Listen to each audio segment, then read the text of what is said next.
Halo semuanya, selamat datang di Eksplorasi Humanisme. Dalam teori pembelajaran hari ini, humanisme adalah filosofi pendidikan yang sangat menekankan pada pertumbuhan individu, aktualisasi diri, dan pemahaman pribadi dalam proses pembelajaran. Dua kontributor utama dari teori ini adalah Abraham Maslow dan Carl Rogers. Abraham Maslow, seorang psikolog terkenal, memperkenalkan konsep hierarki kebutuhan. Hierarki ini menguraikan kebutuhan mendasar yang harus dipenuhi oleh individual, mulai dari kebutuhan psikologis dasar hingga puncak akuntansi diri. Gagasan Maslow memiliki implikasi yang mendalam untuk memahami bagaimana kebutuhan-kebutuhan ini mempengaruhi pembelajaran perjalanan. Tokoh lain yang mempengaruhi dalam humanisme adalah Carl Rogers, yang memperkenalkan pendekatan yang berpusat pada orang. Rogers juga percaya pada pendidikan yang berpusat pada siswa, di mana fokus adalah pada siswa secara individu. Guru dalam konteks ini bertindak sebagai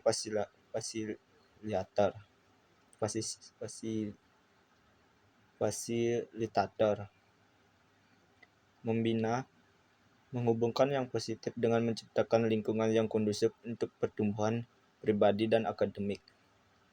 Sekarang, mari kita menjelajahi bagaimana prinsip-prinsip humanisme dalam diterapkan secara praktis di dalam kelas dan dampaknya terhadap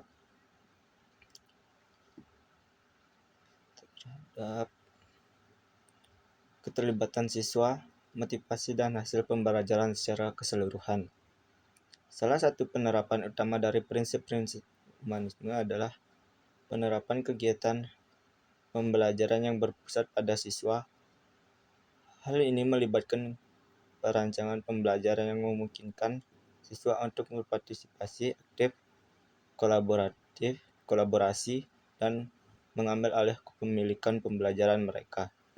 Sebagai contoh, diskusi kelompok, tugas berbasis ke proyek, dan kegiatan belajar berbasis inquiry sejalan dengan penekanan humanisme dalam pertumbuhan individu dan pengalaman pribadi. Setelah kita menyimpulkan eksplorasi kita tentang humanisme dalam teori pembelajaran, mari kita rangkum poin-poin penting yang membuat pendekatan ini begitu dampak dalam pendidikan. Humanisme dengan penekanannya pada pertumbuhan individu, pengalaman pribadi, dan motivasi intrinsik. Memberi kerangka kerja yang melampaui metode pembelajaran tradisional.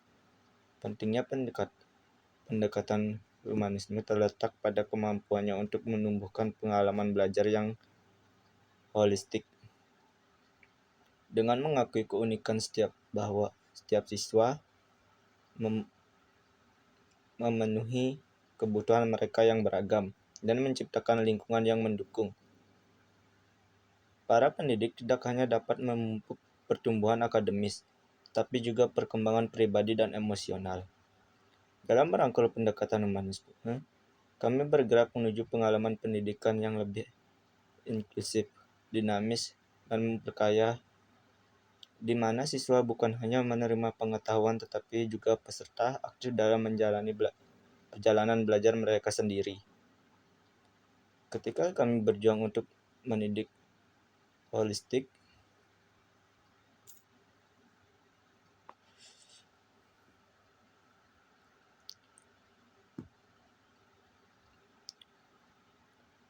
prinsip-prinsip humanisme berdiri sebagai cahaya penuntun, mengingatkan kita akan dampak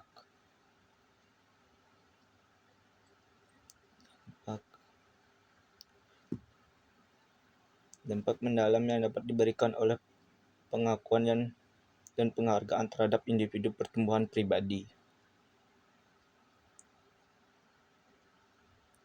Sekian